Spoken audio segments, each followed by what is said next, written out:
25 মে থেকে সরকার ঘোষিত ঈদের ছুটি শুরু। তবে আনুষ্ঠানিক ছুটি শুরুর আগেই শেকড়ের টানে ঢাকা ছাড়ছেন অনেকে।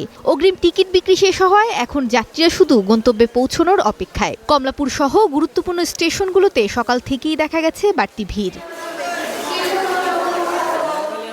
শুক্রবার থেকেই স্কুল কলেজ ছুটি শুরু হওয়ায় ঈদযাত্রার এই প্রথম ধাপে বড় অংশ জুড়ে রয়েছে শিক্ষার্থী ও পরিবার নিয়ে যাওয়া সাধারণ মানুষ।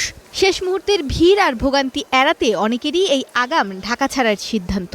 আমাদের দাদু বাড়িতে ঈদ করতে। দিন যত ঘনিয়ে আসবে তত ভিড় বাড়বে, সেজন্য ফ্যামিলিকে আগে থেকে পাঠিয়ে দিচ্ছি। এদেরকে বাড়িতে রেখে আমি আবার আগামীকালকে আসবো। আমার অফিস ছুটি হয়েছে, বাচ্চাদের স্কুল ছুটি হয়েছে, এই সুযোগটা কাজে লাগাচ্ছি। ঈদের সময় ভিড় বেশি থাকে, এই জন্য ভিড় এড়াতেই আমি অ্যাকচুয়ালি একটু আগেই প্ল্যান করলাম। বিরাট একটা ছুটি পেয়েছি, তো অনেক দিন যাবত বাসায় যাওয়া হয় না, এটাই আসলে মুখ্য কারণ বাসায় যাওয়া। শনিবার থেকে আনুষ্ঠানিক ঈদযাত্রা পুরোদমে শুরু হলে যাত্রী চাপ আরও কয়েক গুণ বাড়বে বলে জানিয়েছে রেলওয়ে কর্তৃপক্ষ। আমাদের প্রস্তুতির সর্বোচ্চ প্রস্তুতি নেওয়া হয়েছে যাতে প্রত্যেকটা যাত্রী, আমরা যাদেরকে টিকিট দিয়েছি, যাতে প্রত্যেকটা যাত্রী স্বাচ্ছন্দ্য বোধ করতে পারে এবং নিরাপদে ভ্রমণ করতে পারে, সে ব্যাপারে আমরা সচেষ্ট আছি। অন্যদিকে রাজধানীর বাস টার্মিনালগুলোতে এখন পর্যন্ত দেখা যায়নি চিরচেনা উপচে পড়া ভিড়। তবে পরিবহন সংশ্লিষ্টরা বলছেন, কর্মজীবী মানুষের ছুটি শুরু হলে যাত্রী চাপ দ্রুত বাড়বে। মোটামুটি এখন দেখা যাচ্ছে আর কি, এবং আমরা আশা করি আগামীকালকে থেকে আরও হবে, চাপ বাড়বে।